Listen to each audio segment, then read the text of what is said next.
only questioning his age. The majority of Americans on both sides of the aisle are questioning his age. There's a recent poll, Quinnipiac. Are you firmly set on your choice for 2024 Democratic nomination? And the total Democratic voters, 58% of them said they might change their mind. 39% said they're firmly set. Out of the Biden supporters, 51%, more than half of the supporters said they might change. 46% said they're firmly set. Yeah, they see what's in front of them. They see the press conference he had yesterday in the cabinet with his cabinet officials where he mumbled for a few minutes and then handed it over to Jill. We know that they still live in a dangerous world. Here's the latest approval rating among all voters. This is all voters. 39 and 36. Total approval rating. I mean, that's a Joe Biden's getting a 39% favorability, and then Kamala's 36. She's lower than he is. The plan was, he wants to get his face up 4 years, hand it off to a very competent, young, exciting vice president, and he picked Kamala Harris.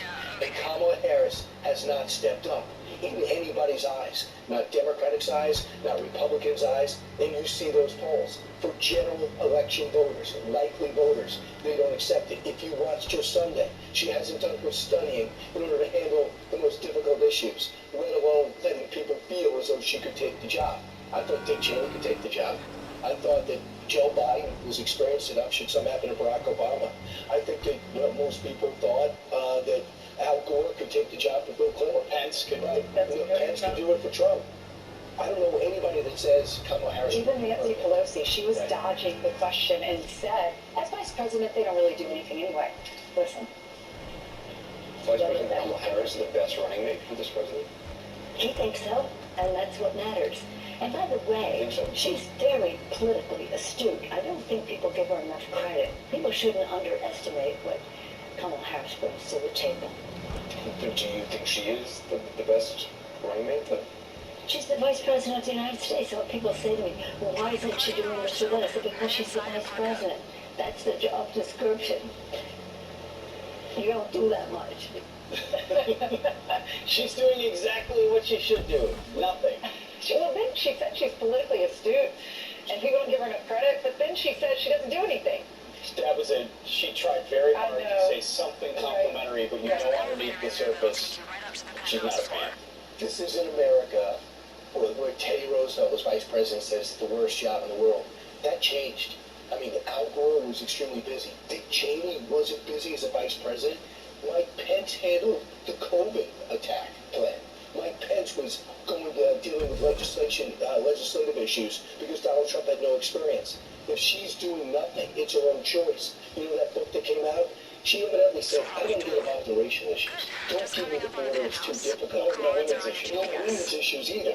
So if she does nothing, that's her choice. I think, I don't know if people really know what she's doing behind the scenes. I think it's more of when she gives interviews. She can't answer questions. She's all over the place. I don't believe so. She's the border czar. Nothing's happening there. But I think more people would give her an opportunity and a chance if she were really great when she does these interviews. But she feels to me that she's so unsure of herself, and she reads the critics, and she reads what people say about her, and that really gets under her skin. It worries her, I think. And then when she does an interview, she's not sure of herself. I think you're right about that. And then also, she hasn't taken any issue and seized on it. It was supposed to be the border. She said, I don't want to do it. If you take one signature issue, you take it. And go back.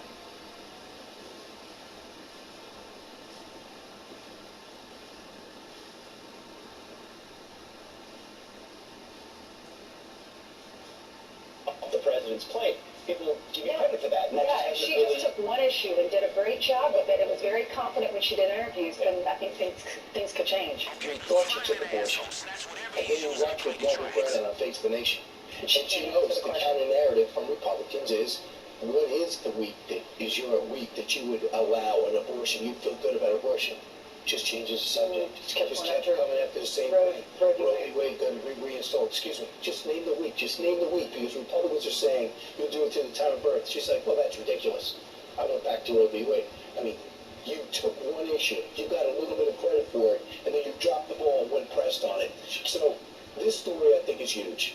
So if you look at David Ignatius, he is really respected in international circles, especially. He's on the radio show last night. Yeah, he is. He's extremely well known. And nobody, he does mostly, he's got contacts. He does mostly international stuff. But he's so tapped into Washington. I didn't know this, but his dad was too. He was a higher up in the Washington Post, so he really grew up in the Washington Post. So this is akin to, I think, the Democratic establishment saying, Joe, you got a small window to step aside for us to get somebody in there to compete for the primary process. This is what David Ignatius wrote and then talked about that day. Joe, step up. My impression from talking to people in Washington and around the country is that she has not been successful in the way that she would want in getting traction as vice president. But the key question with somebody who's as old as vice president, President Biden will be, is whether people see the vice president as a strong successor. So far, I don't think she's made that case to the country. If she's going to make it, now's the time. And what you said prior to that, a little bit about, I should have tossed to that better, is that he says, Joe, thank you for a great job. You're awesome, what you've done. Well, if you read his later column about this, he says, it pains him to actually say it because he loves Joe Biden so much. He got blasted on ABC for saying it. He said, but Joe Biden, he said, your greatest achievement with Kamala Harris was stopping Trump. Now it's time for you to step aside and let someone else. He goes after his age. He says when the majority of Americans, Democrats and Republicans, believe that you're too old, it's time to step aside. And he says that Joe should not have put his son on the Burisma board, not allowed it to happen. Absolutely.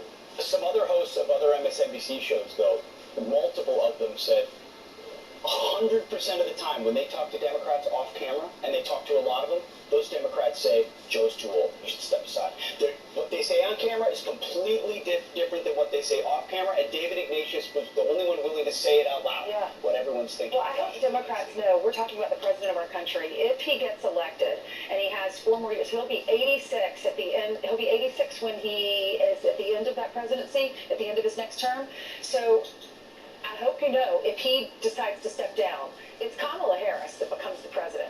Unless he does it real soon and they create a nominating process. Exactly. They're running out of time.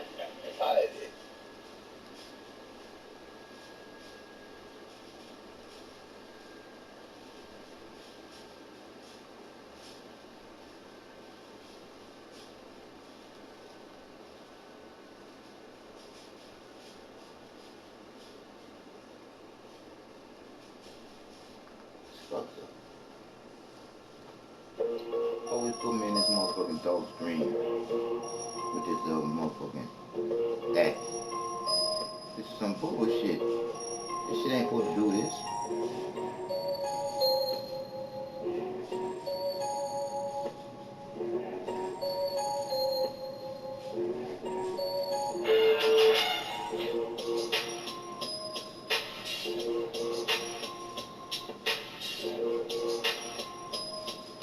Let's tell that room ready to come out this shit.